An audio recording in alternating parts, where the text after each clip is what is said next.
आज के समय अगर हम देखें तो एशियन कॉन्टिनेंट और इंडो पैसिफिक में मेजर इवेंट्स हो रहे हैं, मेजर जियोपॉलिटिकल इवेंट्स। नाउ सबसे पहले तो ये है कि जब से इंडिया और चाइना का स्टैंड ऑफ शुरू हुआ था नियर लद्दाख, मैं वॉयलेंस की बात नहीं कर रहा, मैं बात कर रहा हूँ स्टैंड ऑफ की, जो काफ़ी हफ्ते से चल रहा है। यूएस ने 3 एयरक्राफ्ट कैरियर रवाना कर दिए थे for patrolling near the Indo Pacific region, इस एरिया के आसपास। और ये 3 एयरक्राफ्ट कैरियर हैं यूएसएस निमिट्ज, रोनाल्ड रेगन और थिएडोर रूजवेल्ट। अब देखो, जैसे ही वॉयलेंस स्टार्ट हो गया इंडिया चाइना बॉर्डर पर, और उस वक्त यूएस के एयरक्राफ्ट कैरियर काफ़ी करीब थे चाइना के कोस्टल एरिया के आसपास, तो क्वेश्चन यहाँ पर ये उठे चाइना की साइड से भी कि यूएस 3 एयरक्राफ्ट कैरियर, ज़्यादातर यूएस 3 एयरक्राफ्ट कैरियर पेट्रोलिंग के लिए लाता है नहीं, ये 3-4 साल में एक बार होता है ऐसा इवेंट। पिछली बार हुआ था 2017 में। तो क्वेश्चन यहाँ पर ये उठे कि यूएस यहाँ पर क्या कुछ जेस्चरिंग कर रहा है, कुछ पोस्चरिंग कर रहा है। मगर फिर बाद में यूएस की फ्लीट से ये स्टेटमेंट आई है कि यूएस ने जो यहाँ पर पेट्रोलिंग करी है और तीनों एयरक्राफ्ट कैरियर को येलो सी के काफ़ी करीब डिप्लॉय कर दिया है, ये किसी वर्ल्ड या फिर पॉलिटिकल इवेंट से रिलेटेड नहीं है, जो स्टेटमेंट सही भी है। कोई भी कंट्री यहाँ पर वॉर चाहती नहीं है। ऐसी सिचुएशन में यूएस क्या भी कह सकता है कि इंडिया चाइना के बीच में कॉन्फ्रंटेशन चल रही है नियर लद्दाख, उसी बीच ये अपने 3 एयरक्राफ्ट कैरियर यहाँ पर डिप्लॉय कर देते हैं, तो यही कहेंगे कि हम यहाँ पे बस गुजर रहे हैं, we don't mean to signal anything. तो ये तो है एक क्वाड मेंबर। फिर एक दूसरा क्वाड मेंबर है ऑस्ट्रेलिया। ऑस्ट्रेलिया बढ़ चढ़ के इंडिया के यहाँ पर समर्थन में आया है। जो ऑस्ट्रेलियन ऑनवॉय हैं टू इंडिया, ये आज के समय अकेले ऑनवॉय हैं जिन्होंने ओपनली ये कहा है कि चाइना कमिटेड नहीं है एस्टैब्लिश्ड बॉडी ऑफ रूल्स के जिस तरीके से इंडिया और ऑस्ट्रेलिया हैं। और आप अगर समझते हैं कि यूएस ऑस्ट्रेलिया के टाइज कितने डीप हैं, 5 आइज नेटवर्क को समझते हैं, तो आप कह सकते हैं कि ये जो स्टेटमेंट आई है फ्रॉम ऑस्ट्रेलिया बिना यूएस के अप्रूवल के नहीं आई होगी। ये तो हमने बात करी है यूएस और ऑस्ट्रेलिया की।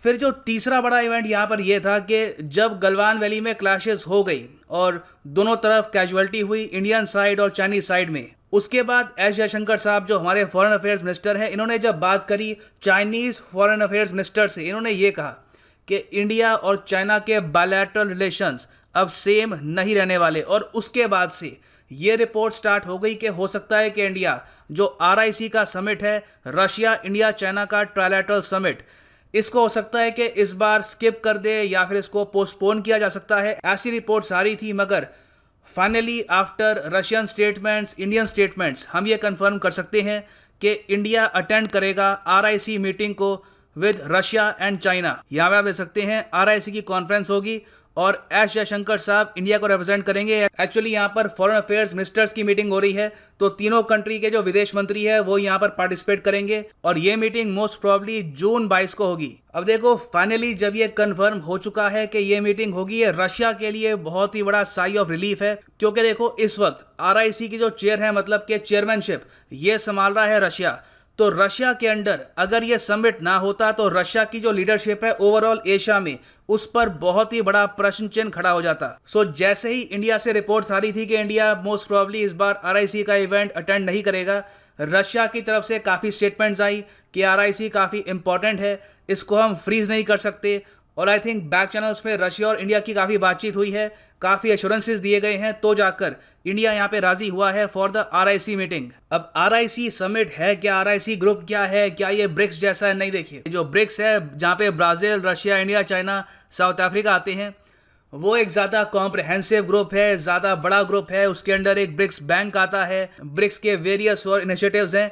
वेयरएज़ आरआईसी की शुरुआत हुई थी 2002 में, और ये बस एक फोरम है बातचीत करने के लिए, फॉरेन पॉलिसी आइडिया शेयर करने के लिए between India, Russia and China. इनका मेजर फोकस होता है इन समिट्स में रीजनल सिक्योरिटी पर, एशिया पैसिफिक रीजन में जो भी इश्यूज आ रहे हैं उस पर बातचीत करने पर, काउंटर टेररिज्म एफर्ट्स पर, coordination eight regional and multilateral forums. मतलब कि कभी भी अगर G20 का फोरम होता है तो G20 के फोरम में आरआईसी की अलग से मीटिंग होती है, Indian prime minister, Russian president, Chinese president अलग से मिलते हैं, चाहे सिर्फ 10-15 मिनट्स के लिए भी हो, उनकी एक अलग से मीटिंग होती है ड्यूरिंग G20।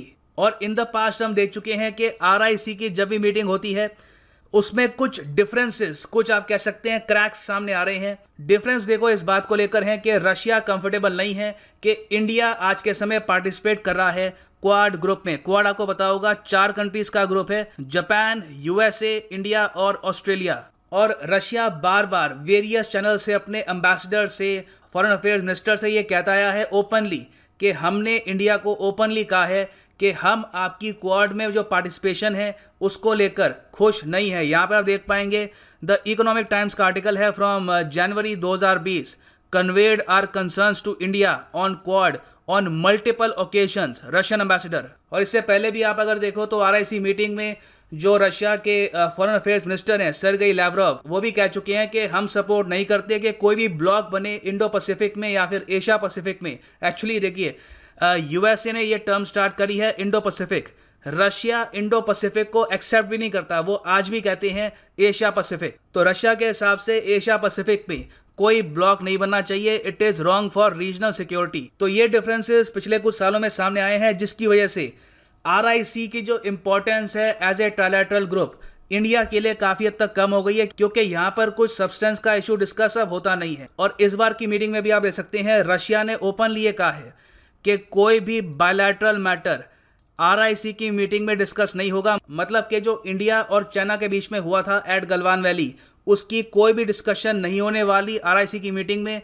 तो आप ये मत मान लीजिएगा कि रशिया यहाँ पर मीडिएशन करेगा between India and China, Galwan valley का कोई भी जिक्र नहीं होगा इस मीटिंग में। एटलीस्ट ये तो रशिया की तरफ से अभी के लिए ब्रीफ आई है। अब लार्जर क्वेश्चन यहाँ पर यह आता है कि रशिया एडमेंट क्यों है, रशिया ने इतनी कोशिश क्यों करी कि इंडिया पार्टिसिपेट करे इस ग्रुप में। देखिए ये बात काफ़ी हद तक एविडेंट है कि रशिया और चाइना के रिलेशंस आज के समय बहुत स्ट्रांग बन चुके हैं और इंडिया धीरे धीरे ड्रिफ्ट अवे कर रहा है, मतलब कि अलग हो रहा है धीरे धीरे रशिया और चाइना के ग्रुप से। मगर तीनों कंट्रीज ने इस बात को एक्सेप्ट कर लिया है कि जो ये पूरा प्रोसेस होगा ड्रिफ्ट अवे करने का, इसमें आराम से 5 से लेकर 10 साल लग जाएंगे। उस बीच काफ़ी मीटिंग्स होंगी, काफ़ी डिस्कशंस होंगी, मगर इवेंचुअली 10 साल बाद आप देखेंगे कि इंडिया काफ़ी अलग हो चुका होगा from Russia and China. So Russia भी के लिए क्या करना चाहता है कि जो ये प्रोसेस है ड्रिफ्टिंग अपार्ट का, उसको कंटेन करना चाहता है। रशिया चाहता है कि जितने लंबे समय तक इंडिया की पार्टिसिपेशन RIC में बनी रहे उतना अच्छा है, क्योंकि एक बार इंडिया ने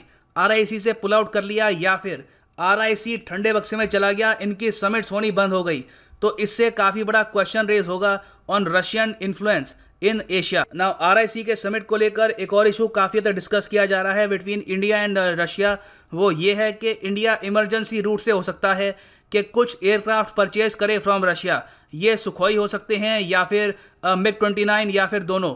ये अभी इंडियन एयरफोर्स ने बस रिक्वेस्ट रखी है in front of government of India. Bharat सरकार इस पर अभी विचार करेगी, तो ये जो प्रोसेस है इतनी जल्दी कंप्लीट होगा नहीं, मगर इस पर अगर कुछ डेवलपमेंट होती है, इंडिया जेन्युइनली इमरजेंसी रूट से कुछ एयरक्राफ्ट परचेज करता है फ्रॉम रशिया, उस पर अलग से मैं वीडियो बना दूंगा।